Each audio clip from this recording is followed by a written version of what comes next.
사도 요한과 안드레, 예수님의 제자죠? 본래 누구의 제자였다는 거예요? 세례 요한의 제자였어요. 근데 안드레나 야고, 이 사도 요한은 집이 어디예요? 집이 유다 지역이에요? 갈릴리 지역이에요? 갈릴리 사람이잖아요. 그렇죠? 갈릴리 사람이잖아요. 고기 잡잖아요. 안드레는 누구하고 형제예요? 베드로의 집이 어디예요? 가버나움이거든요. 가버나움이 어디예요? 갈릴리 호수 옆이거든요. 그러니까 갈릴리 지방, 큰 지역으로 생각하라 그랬죠? 갈릴리 도에 살고 있는 사람인데 지금 세례 요한의 집회에 참석하기 위해서 장거리 여행하고 집 떠나가지고 오랫동안 와 있는 거예요. 거기 집회에 참석하려고. 그러다가 거기서 누구를 만난 거예요? 세상죄를 지고 가는 하나님의 어린 양이로라 그러는 거예요. 그러니까 한번 미행해보자. 가 계신 곳을 알아보자. 왜? 자꾸 자기 스승이 다른 쪽을 가리키니까. 그래서 이 요한과 안드레는 처음으로 예수님을 어디서 만난 거예요? 그 이상한 남모르는 지역에서, 그러니까 자기네 고향이 아닌 지역에 예수님이 머무시는 그 집, 지금으로 말하면 어느 뭐 여관일지 호텔일지 아니면 어떤 뭐 아는 집일지 하여튼 그곳에 가서 예수님을 처음 만난 거예요. 그리고 와가지고 안드레는 누구에게 가요? 베드로, 자기 형제 베드로에게 가서 내가 오늘 누구를 만났다 그래요? 메시아를 만났다. 그래서 베드로가 예수님이 가 계신 곳을 가서 보고 또 예수님하고 말하잖아요. 그리고 뭐라 그래요? 내가 메시아를 만났다. 이분은 정말 메시아 같아. 이때 사용한 메시아라는 용어는 굉장히 아주 기초적인 정의를 가지고 하는 말일 거예요. 나름대로 자기가 생각했던 메시아일 거예요. 아, 내가 이 메시아를 만났다. 돌아와요. 돌아왔어요. 그럼 지금 누구 만났어요? 시작. 안드레, 요한, 베드로. 자, 이제 성경을 한번 열어보세요. 요한복음 1장 43절.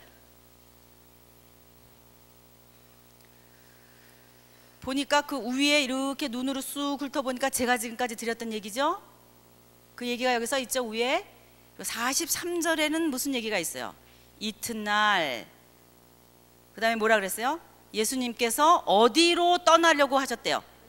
갈릴리로 떠나려고 하셨다. 그래서 길에서 누구를 만났대요? 빌립을 만났다 그랬어요. 근데 왜냐? 이 빌립은 베세다 출신, 즉 갈릴리 지방을 말해요. 출신의 안드레하고 베드로와 한 고향 사람이라는 거예요. 이 사람들이 다 어디 살다가 내려온 거예요?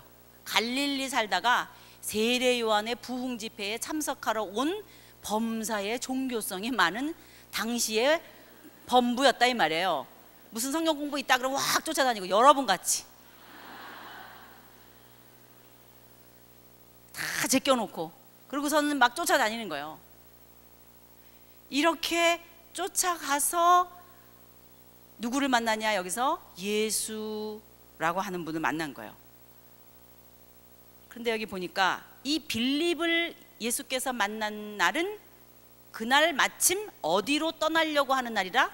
갈릴리로 떠나려고 하는 날이었다는 거예요. 그러면 갈릴리라고 하는 곳으로 떠났다고 하는 이 43절의 얘기는 장거리 여행 준비를 하시고 갈릴리에 사시다가 세례 받으시고 40일 동안 금식 기도하기 위해서 40-50일 이상의 시간을 다 지나고 나서 드디어 이제는 어디로 올라가시려고 그래요?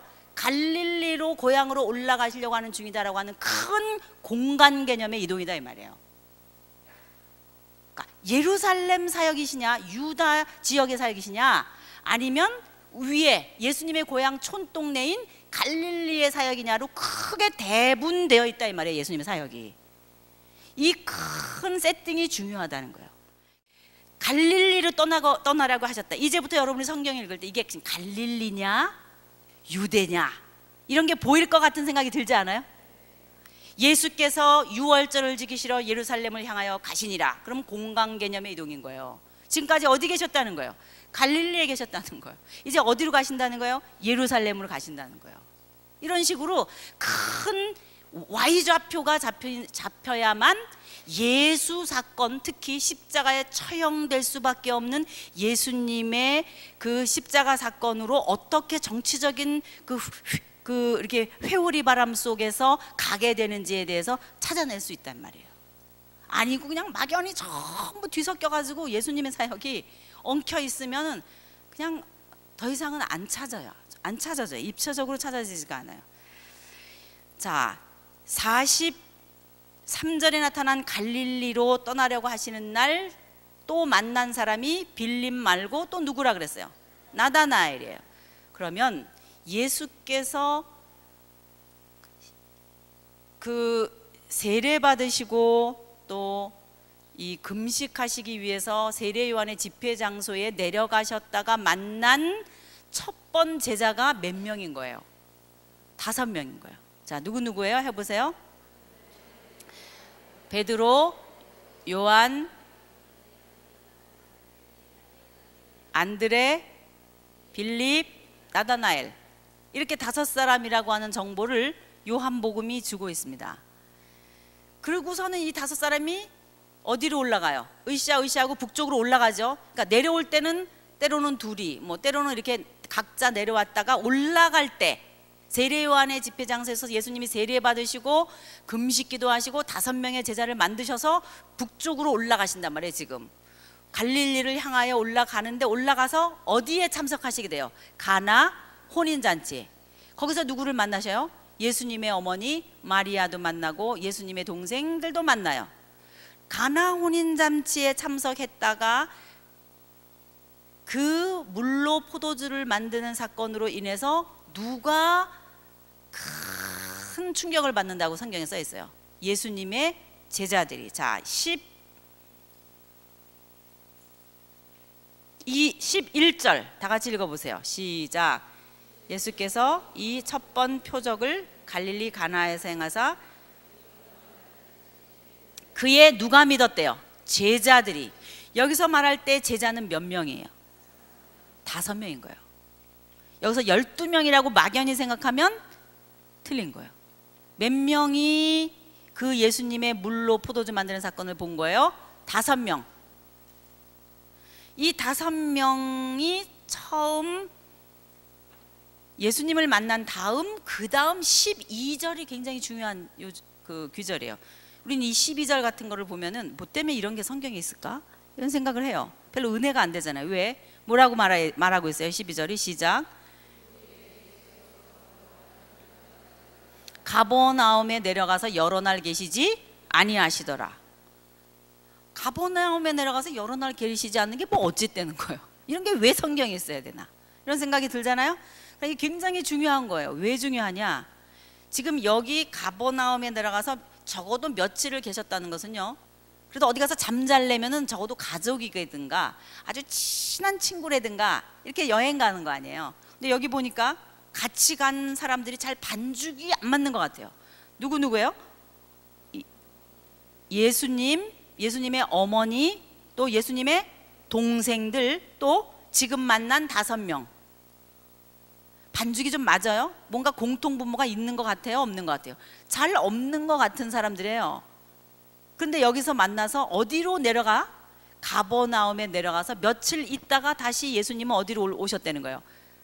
예수님의 고향 예루살렘이 아니지. 갈릴리 어디? 예수님이 사시는 동네가 어디예요? 예수님의 고향이 나사렛이다 이 말이에요.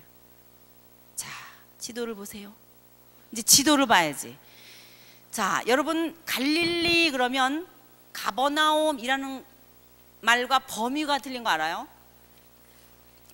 경상북도 하는 말하고 밀양 이렇게 말하는 거, 밀양이 경상북도에 있어요? 남도에 있어요? 남도에 있어요? 네. 그 어느 도를 말하고 그 안에 도시들을 말하는 거 다른 거 아시죠? 경기도 그러면 경기도 안에 들어있는 도시들이 많죠. 뭐 있어요? 수원, 인천, 일산, 뭐 의정부, 문산, 김포 이렇게 있잖아요. 근데 여러분은 지금 경기도라는 말과 일산, 김포, 의정부를 헷갈리고 있는 거예요. 그러니까 갈릴리 그러면 경기도 그러는 거예요. 지금 그러니 이게 어떻게 성경을 읽은 거예요, 어제까지? 갈릴리라고 하는 큰 도 안에 들어있는 조그마한 도시들이 있는데 그 도시들 이름이 어떤 건 뭐가 있어요? 가버나움도 있고 가나도 있고 나사렛도 있고 이런 그 도시 이름들이 있는 거예요. 또 베들레헴, 예루살렘 이런 이름들은 헤브론 이런 이름들은 유다 지역 안에 들어있는 도시 이름들이고, 그러니까 우선 그 영역의 범위부터 몰라요 우리가. 그래서 제가 공간 개념에서 유다 예루살렘을 중심으로 한 아래쪽의 사역이냐 아니면 그 위 사마리아를 거쳐서 갈릴리 쪽 사역이냐 크게 두 개 지역을 정하라 그렇게 말한 거예요. 예수님이 밑에서 위로 올라가셨는데 우선 가나라고 하는 곳, 갈릴리 사역이다 이 말이 이때부터는 또 맞죠? 가나라고 하는 곳에서 혼인잔치에 이적을 행하시고 그 다음에 어머니와 제자들과 동생들과 함께 가버나움이라고 하는 갈릴리에서는 번화한 해변 도시로 내려갔어요.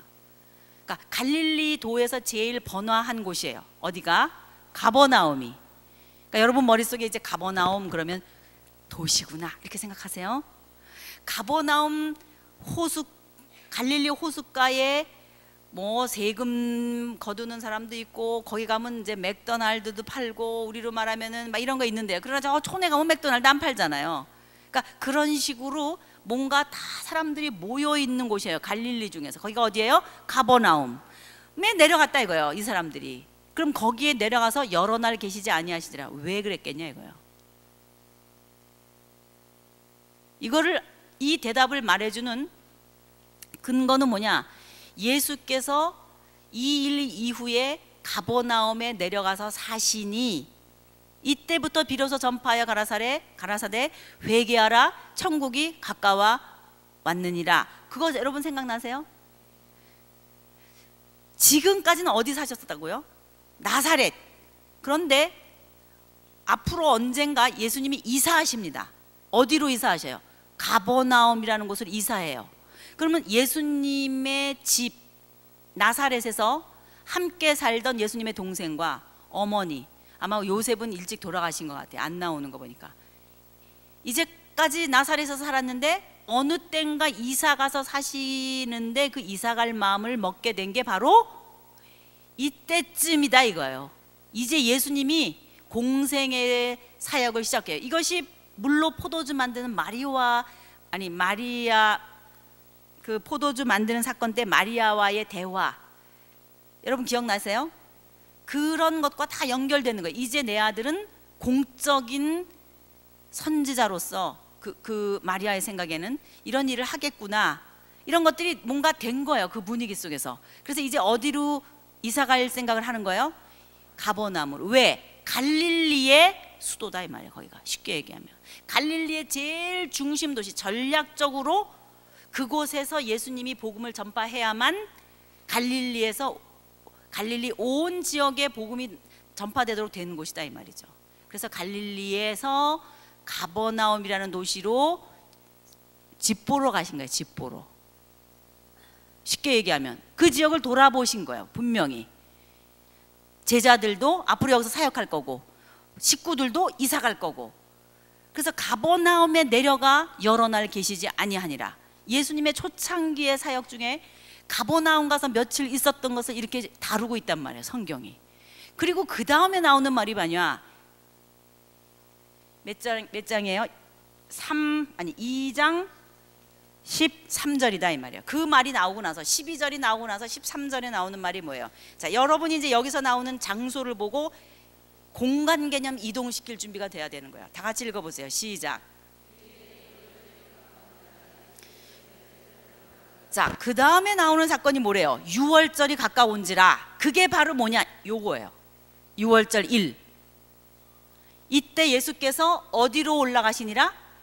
예루살렘으로 올라가시니라. 자, 서울은 남쪽으로 가도 올라간다고 말하는 거예요. 그러니까 수도는 예루살렘이 아래 있죠. 남북으로 치면 갈리가 위에 있고 사마리아 있고 밑에가 유다잖아요. 예루살렘이 그 아래에 있는데도 예루살렘은 뭐라 그래요? 올라간다 이렇게 말하는 거예요. 자, 갈릴리에서 있었었는데 지금 어디로 향하여 가는 거예요? 이제 예루살렘을 향하여 가죠. 그럼 공간 개념의 이동이 시작됐구나 이렇게 생각하셔야 된다고요.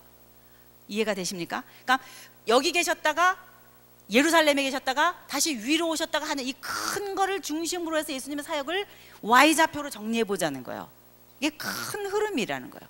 자, 그러면 지금까지 우리가 했던 얘기, 첫 번째 6월절 앞에 물론 예수님이 태어나신 탄생이 있을 것이고 이후 탄생과 관계된 이야기가 있고 족보에 대한 얘기들이 예수님과 관계된 것도 있겠죠. 그리고 나서 12살 때 얘기가 있겠죠. 거기까지를 뭐라고 말해요? 예수님의 공생애라 그래요? 사생애라 그래요? 사생애라 그래요. 예수님의 사생애의 기간에 얘기들이 있다는 걸 하나 정리해 놓고 언제부턴지는 모르지만 30세 됐었을 때에 이때 예수님의 공생애가 시작된다는 거예요. 그럼 6월절 1, 2, 3, 4라고 하는 큰 프레임은 잡아놨는데 그 앞에 우리가 보니까 첫 번 6월절 되기 전에 일어난 일을 우리가 지금 읽은 거예요. 그렇죠? 무슨 일이 일어났어요? 세례 받으시고 가나 금식기도 하시고 가나 혼인잔치 가셨어요. 그러니까 5명의 제자 만드신 거죠. 여기서 또 5명의 제자 만나시고 혼인잔치 가시고 가버나움에 내려가시는 얘기가 있다 이 말이에요. 그럼 이건 어디서 일어난 일이에요? 자, 이 얘기도 나눌 수 있죠. 자, 세례 받으시고 또 금식하시고 5명 제자 만든 것까지는 어디서 일어난 일이에요? 여기는 예루살렘 지역에서 일어난 일이다 이 말이에요. Y좌표에서 예루살렘 지역이다 이 말이에요.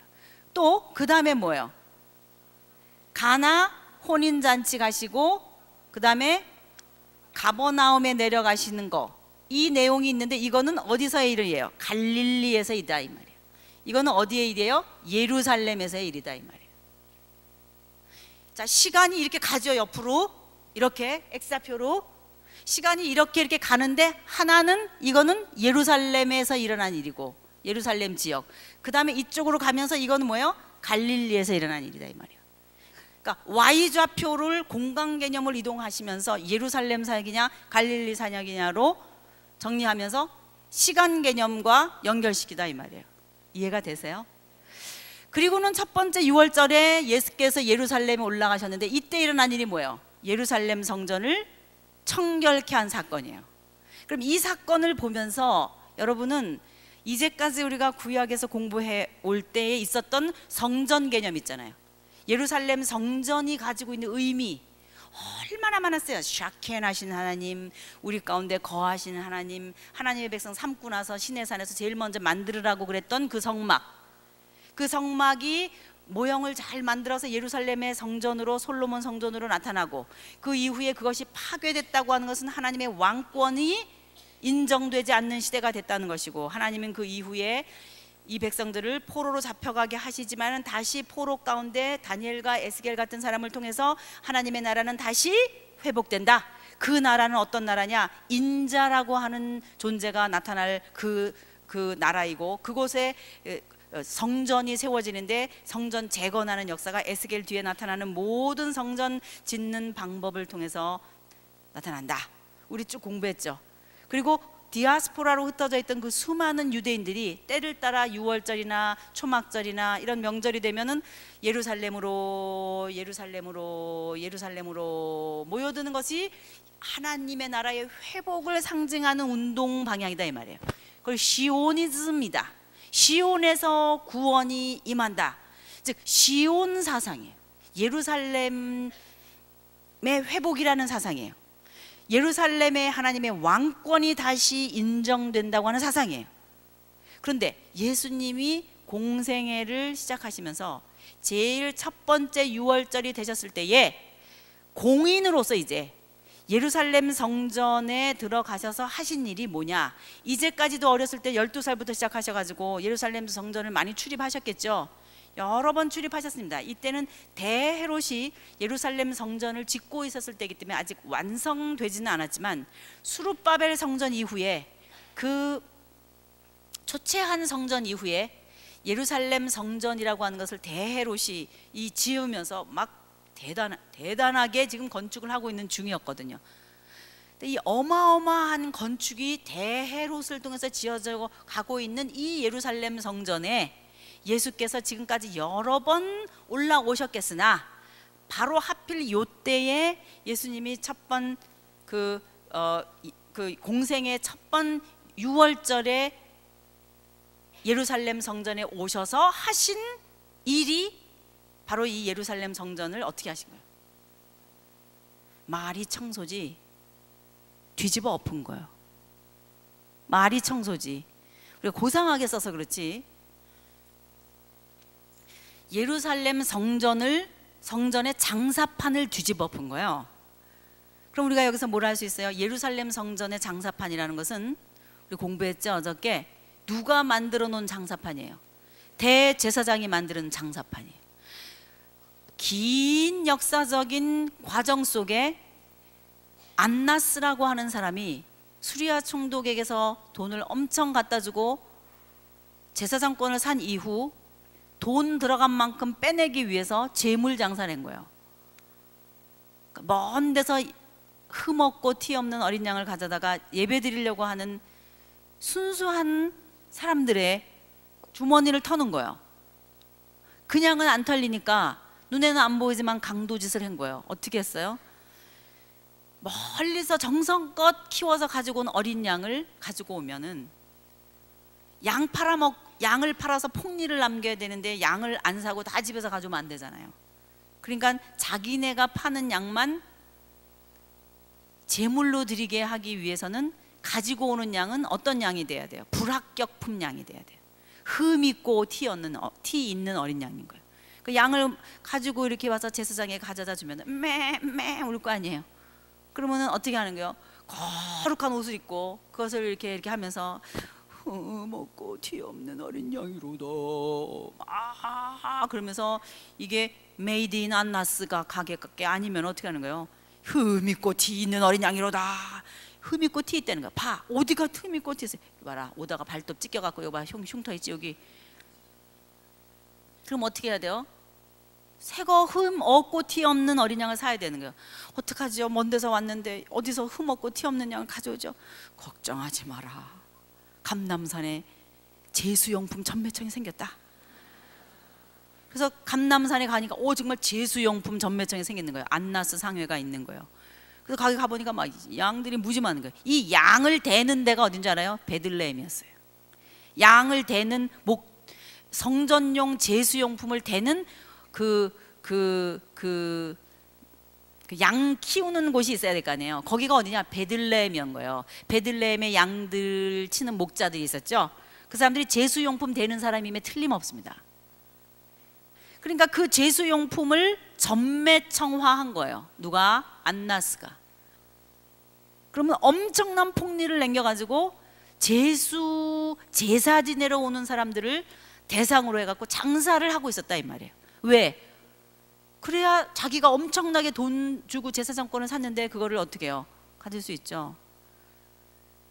그러면 수리아 총독 같은 경우, 즉 로마 쪽에서는 어떻게 생각하느냐? 제사장이 자꾸 바뀌어야 자기한테 돈이 들어오죠. 그럼 자꾸 어떻게 돼요? 잘라야 돼요. 그래 잘라야 그 다음 사람도 돈 갖고 오잖아요. 그러니까는 안나스 같은 사람은 자기의 사위 누구였어요? 가야바. 여러분 성경 읽으세요? 당시의 대제사장들 이렇게 나오면서 안나스와 또 누구라고 돼 있어요? 가야바. 가야바의 뜰. 그 안나스의 사위였어요. 돈은 누가 갖다 줬겠어요? 안나스가. 가야바야, 너 이 돈 가지고 가서 제사장권을 사라. 나가 잘렸다. 그러면 그 돈 가지고 가야바가 가서 제사장권을 사는 거예요. 그럼 실권은 누구에게 있는 거예요? 안나스에게 있는 거예요. 그러니까 어용이에요. 가야바는 사위가. 그러나 그 예수님을 십자가에 못 박아 죽게 할 때에 중심권에 있었던 대제사장은 2명이었는데 하나는 누구예요? 안나스고 또 하나는 가야바였던 거예요. 재물 장사를 한 거예요. 체인점까지 둔 거예요. 거기까지 가는 건 머니까 이제 사람들이 아는 거 아니에요. 가지고 가 받자다. 가서 그냥 살아. 재물감 많이 주고서 사는 거예요. 그러면 그 먼 데까지 가느니 그냥 성전 안에서 뭐 어차피 뭐 저기 가서 사나 여기 가서 사나 사는 거는 마찬가지니까 성전 안에 뜰에 분점을 차리는 거예요. 체인점을. 그 저기서 물건 받아다가 여기서 파는 거예요. 비둘기도 팔고 양들도 팔고 이렇게 파는 거예요. 화상이 그려져 있는 동전은 성전세로 받지 않게 됐습니다. 근데 이 화상이 그려져 있지 않은 동전은 당시에 두로 성전밖에 없었어요. 그래서 두로의 그 동전을 성전세에 바치는 그 돈으로 썼어요. 그리고 외국에서 왔으니까 달러를 바꿔야 될 거 아니에요. 디아스포라들이 많이 흩어져 있고 이방에 경건한 사람들이 많이 있었거든요. 고넬료 같은 사람들 보면 하나님을 경외하는 사람들, 이런 용어가 있어요. 성경을 읽다 보면 하나님을 경외하는 사람들이라고는 말이 나오면 그냥 하나님을 믿는 사람이라는 뜻이나 보다 그렇게 생각할지 모르는데, 이방인으로서 개종한 사람을 가리켜서 여호와를 두려워하는 사람들이라는 말로 썼어요. 그것이 관용어예요. 여호와를 두려워하는 사람들. 그러니까 이방 사람들이지만은 유대교로 개종한 사람들, 이런 사람들이 이제 예루살렘에 와서 제사 지내려고 그럴 거 아니에요. 그럴 때 동전들을, 그러니까 외환은행이 필요한 거예요. 그러니까 돈 바꾸는 사람들이 있어야 되겠죠. 두로 동전도 바꿔야 되지. 양살렘은 그것도 외국 돈 바꿔야 되지. 그러니까 그 당시의 성전 문화라는 것은 우리가 400년의 포로 중간 시대를 공부해 오면서 보았지만은, 그런 여러 지배 국가가 돌아온 공동체에게 해온 여러 역사의 그 흔적 속에 예수님 당시는 이런 모습까지 되어 있는 성전 문화를 갖고 있었다는 것을 보여준다는 얘기예요.